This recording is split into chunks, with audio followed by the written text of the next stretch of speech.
aqui já há uns 30 anos, na verdade, mais de 40 anos, porque também morei em Rondônia durante quase 10 anos.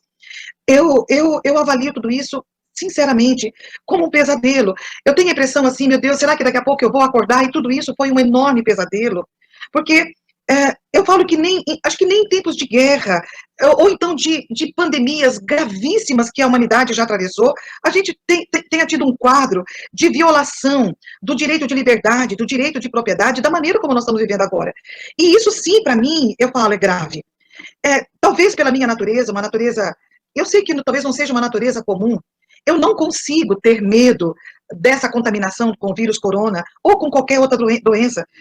As doenças sempre existiram na humanidade e sempre vão caminhar conosco. Eu, você, nossos familiares, e um percentual enorme da população vai morrer de doenças. Ou nós vamos morrer de um acidente, de uma queda, ou nós vamos morrer de doenças. Bom, então, o que me preocupa, eu falo, primeiro vamos lá, eu não sou uma grande estudiosa, eu não sou a tal da especialista que a imprensa tanto fala aí, porque eles citam milhares de especialistas, eu queria saber onde é que eles estão, tanto especialistas assim. Então vamos lá. No caso do Brasil, já é mesmo uma epidemia? Os números que nós estamos vendo agora, até agora aí, será que já configura mesmo uma epidemia? Então já começa por aí. Estamos mesmo numa epidemia? Essa é a pergunta que não quer calar. Bom, se nós estamos numa epidemia, será que é necessário tudo isso para uma doença que tem um índice baixo de letalidade, como é o do coronavírus? Ainda mais nós nos trópicos, com uma incidência solar como nós temos, diferente aí dos países dos Estados Unidos ou da Europa, que é um outro tipo de clima.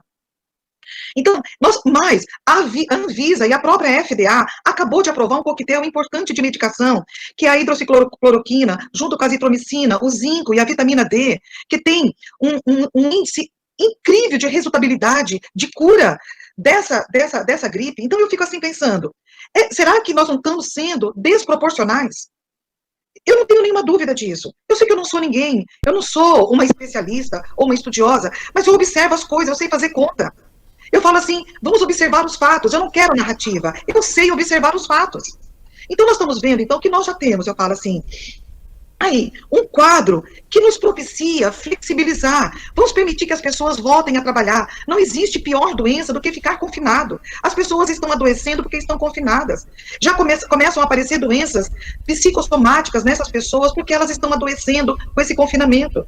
Primeiro, nós sabemos que foi feito um terror absoluto, foi incutido um medo irracional nas pessoas. Eu conheço pessoas inteligentes, pessoas estudadas, que estão apavoradas, que estão praticamente embaixo da cama, com medo do vírus corona. Então, assim, foi pregado um terror e um medo desproporcional nas pessoas. É claro que eu sei avaliar as coisas, eu sei que tem uma coisa muito grande por detrás disso. A história vai mostrar, e vai mostrar muito rápido. Vocês mesmos, que são da imprensa, muito mais sabidos do que eu nisso. Vocês estão fazendo as investigações, não vai demorar, e nós vamos desnudar tudo isso e entender por que nós chegamos nesse nível que chegamos. Há uma orquestração muito gravosa por detrás disso, e me preocupa porque é uma grande cegueira. Pessoas inteligentes, pessoas que são cultas, que precisam vir à tona para dizer, basta, chega. A minha mãe, que tem 82 anos, a vida toda só trabalhou na roça, eu venho de uma família de camponeses. A minha mãe diz assim, filha, nós sempre tivemos gripe, gripe sempre existiu. Então, por que nós estamos fazendo com isso? Eu fico pensando, engraçado, a gripe H1N1, que é uma gripe muito mais letal do que ela, nós não fizemos o que nós estamos fazendo agora.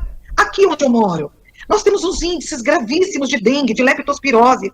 Aqui, Ítalo, nós temos uma epidemia de dengue, que tem que ser feita uma medicina investigativa para entender por que o amapaense desenvolveu da maneira como desenvolve tão gravosamente uma verdadeira epidemia de dengue. Eu conheci uma enormidade de pessoas à minha volta que morreram, eu estou aqui há 30 anos, que morreram.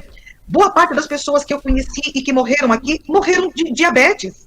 Então, é uma coisa muito séria, eu falo, essa sim é uma epidemia gravíssima. Então, agora, o que está acontecendo aqui? Aqui nós estamos prendendo trabalhadores que estão tentando sair à rua para trabalhar.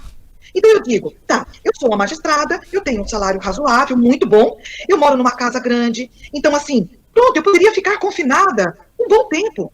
E eu não dou conta. Você imagina se eu, que tenho uma casa confortável, não dou conta de ficar confinada. Como é que nós vamos confinar 90% da população que mora em casebres de 18 metros quadrados, 20 metros quadrados, 30 metros quadrados no máximo, casas baixas, pequenas, escuras, insalubres, Como é que eles vão ficar confinados? 8, 9, 10 pessoas. A maioria delas, Ítalo, elas têm que levantar de manhã, fazer os seus bicos para poder comprar o almoço, depois fazer os bicos à tarde para poder comprar a janta. E nós estamos aqui prendendo os trabalhadores que saem à rua para trabalhar.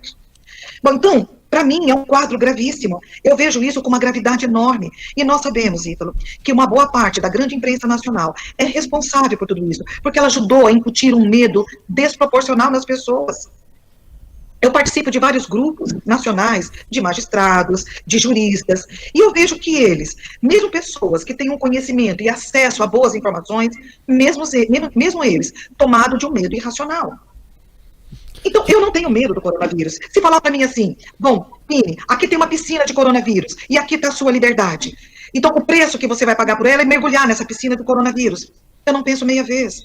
Não há, na verdade, nada mais importante do que a liberdade, o direito de propriedade que está sendo tirado. E não é dos comerciantes só, porque os comerciantes, de alguma maneira, talvez, uma boa parte deles, consegue ter um pequeno lastro para sobreviver, pessoalmente, ele e a família dele, 30 dias, 60 dias, 90 dias. A minha preocupação é com os comerciários, que estão sendo demitidos em massa. Então, assim, é parada a hora. E aí eu pergunto, aqui como nós, que temos uma população imensa de servidores públicos, aqui o grande empregador é o Estado. Será que o servidor público não avalia que daqui a pouco será a vez dele? Que se não tiver arrecadação, não vai ter como o Estado saldar a folha de pagamento? Eu sou magistrada, eu estou dizendo aqui, é claro que todos nós temos que fazer sacrifícios, que todos nós temos que ajudar a pagar essa conta. E eu pergunto aos magistrados nacionais, nós vamos então também pagar a nossa conta e vamos permitir que a folha de pagamento seja feita para nós no máximo de 50%? Ué, então vamos ficar em casa, mas então vamos reduzir os nossos vencimentos. Então, assim, me desculpe, eu falo assim, mas eu não dou conta, eu falo, talvez seja um excesso de lucidez, talvez eu seja uma maluca que tem que ser internada num hospício, eu não sei. Talvez o meu fim até seja lá. Mas eu digo o seguinte, mas não é possível que só eu esteja enxergando isso. Não é possível que as pessoas... Claro que as pessoas estão vendo. Eu recebi uma enormidade de mensagens, depois que a gente fez a carta, depois que eu apareci na TV, uma enormidade. 70% da população pensa como nós. Exatamente. Você imagina, Ítalo, que as igrejas estão fechadas? Nem em tempo de guerra, nem em tempo de calamidade absurda, as igrejas fecharam. Como é que é? Eu falo, eu sou uma católica, eu preciso ir à igreja, eu preciso assistir à Eucaristia. Cadê isso? Até isso foi tirado do programa. É isso mesmo, doutora Sueli, e assim, agradeço muito, né? É muito bom ouvir uma magistrada com bom senso, né? Porque a gente ouve cada barbaridade ultimamente, né? Exatamente. Doutora, a senhora comentou que a senhora não é especialista, né? Mas a senhora, como magistrada,